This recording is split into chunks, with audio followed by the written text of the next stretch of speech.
The trial captivating a nation, on the scene to keep you informed at every turn. The defense brought up some inconsistencies with this testimony. The lies and the dishonesty in this case is overwhelming. With live updates and legal analysis. Set that up for me. Why? So the text messages between them kind of set up this argument that happened. It's to show that they weren't always lovey-dovey. He testified today that there was no fighting. They seemed normal, nothing was going on.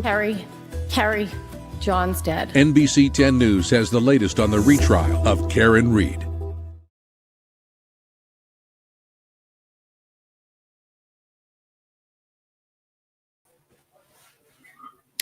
Hello again, everybody. I'm Gene Valicenti in the newsroom. This is our daily recap of the court action in the retrial of Karen Read. NBC 10's Katie Benoit joins me, also attorney Austin Dana, who's been with us before. He's following the case. Thanks for joining us. First, let's get out to Karen Read.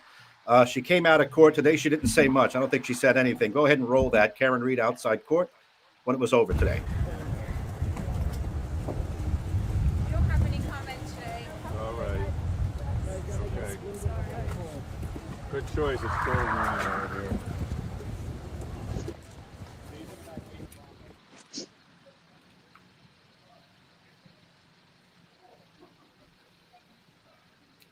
I don't know if infer is the right word, but do we notice a pattern that she speaks when things are going more her way than when they don't go her way, or that might just be imaginary? What do you take on that? NBC 10's Katie Benoit, nothing to say today.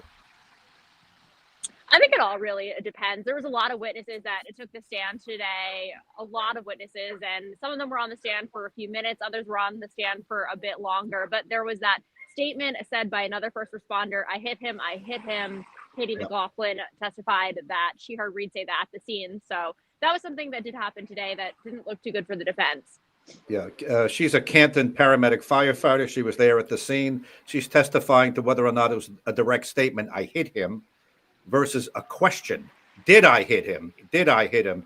Can you not make enough of that? Is that really a salient point here, Austin? Or can it be explained away, whether or not it was a statement or a question? Yeah, you can make something of that. Obviously, the defense doesn't want that to be a statement. You don't want her admitting shortly after the body's found that she hit him. But even if it's a question, that's some pretty damning evidence too. Because why is she out there saying, could I have hit him, if she watched him walk into the house and never come out again? So either way, it's pretty damning for Miss Read. You don't want that evidence coming out if you're the defense. Okay, can it be explained away as just an hysterical person with a body on the grass saying all kinds of things? I hit him, even though she may not have hit him. Is there any ground with that? Right, and I think that's what the testimony from the people that were around her kind of bolsters that theory. She's in hysterics. She doesn't know what she's saying. People are asking her, what are you saying? Why are you saying stuff like that? So you can take that tact with it. Either way, I hit him or did I hit him is not something you want coming out of the defendant's mouth as they're finding the body on the ground. All right, point well taken. They also had a retired Canton police lieutenant, Paul Gallagher, on the stand. He was talking about witness collection, which has been a separate issue in this case, with solo cups and stuff put in bags. Did he bolster the way the state handled collecting of the evidence? NBC 10's Katie Benoit. Well, he did say that he thought it was the best method for what was going on. It was snowing. There was a couple of inches of snow on the ground already. So he said he thought this was the best method. And also there was blood on the ground. And he said they kind of did what they had at the time and got these red Solo cups, used them to scoop up the blood and then transported them to the Canton police station. So he definitely wasn't saying, hey, I did the best job in the world. But I think he was kind of saying, we did the best we could in the situation that we were put in. Well, I guess if you're an attorney on the other side, the best isn't good enough. Austin, that's going to be easy. You put stuff in red Solo cups and bags, and you brushed away the snow. Go ahead, take it. That's an easy one. Right. You have red Solo cups, Stop and Shop bags. You don't know where the DNA that's on those things is coming from, because a Stop and Shop bag isn't something that's kept in a sanitary environment. So when you take that and you put evidence into it, then that evidence is going to be contaminated. The bag and the Solo cups, same for both of them. The snowblower seemed to work out okay, but to the officer's point, this wasn't a clean investigation. They're doing the best they can in a snowstorm. So they're working with what they have. Yeah. All right. Who's coming up, Katie Benoit? There were other paramedics. Before you tell us who's coming up, just give us a list of others who were on the stand today and if they had anything significant to say.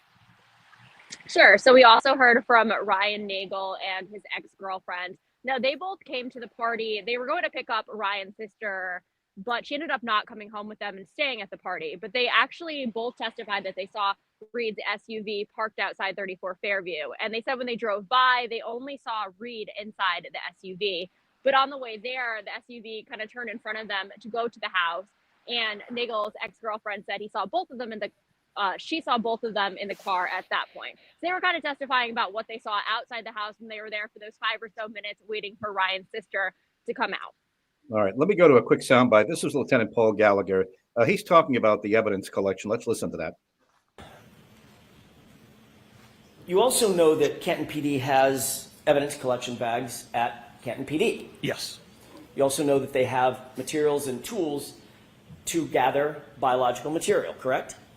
We do have swabs, yes. And those swabs go in little containers to maintain their sanitary nature, correct? That is correct, yes. In other words, if you see a blood stain, you don't just walk up with a Kleenex that you find on the ground and wipe it up. There's your blood stain. There's a process for gathering that type of evidence, correct? Sure. If you're looking for DNA, you can use a bloody Kleenex, to your point. It'd be kind of an emergency. Yeah, absolutely. My point exactly. But if you're a mile from the Canton PD, Yeah. you could have gone back and done a swab. Could have.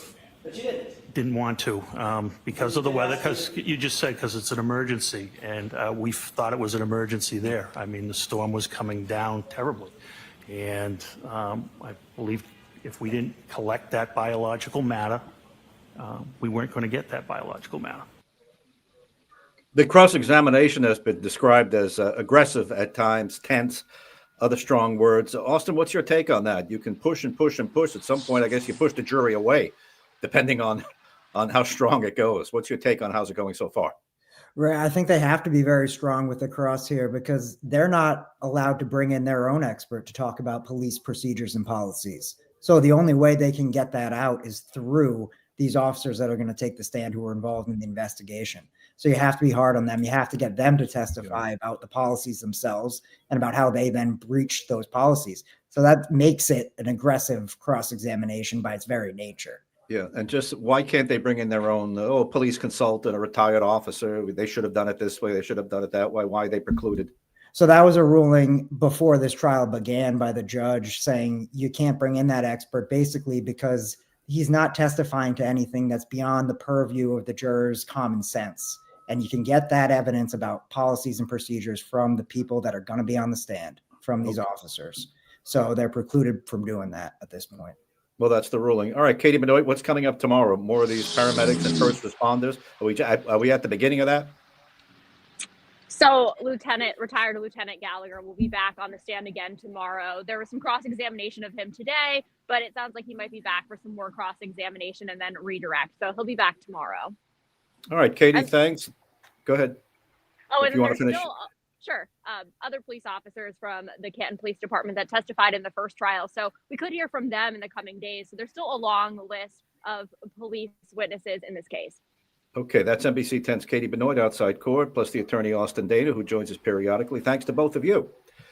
And thank you. And thanks to all of you who join us daily for this recap of the Karen Read trial. I'm Gene Valicenti. See you on the news at 6.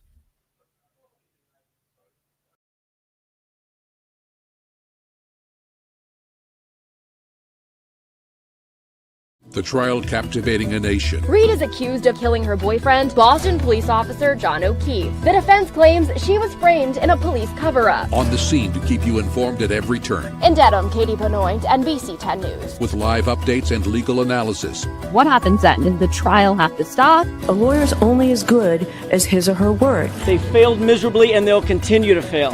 On air, online, and on the app. NBC 10 News has the latest on the retrial of Karen Read.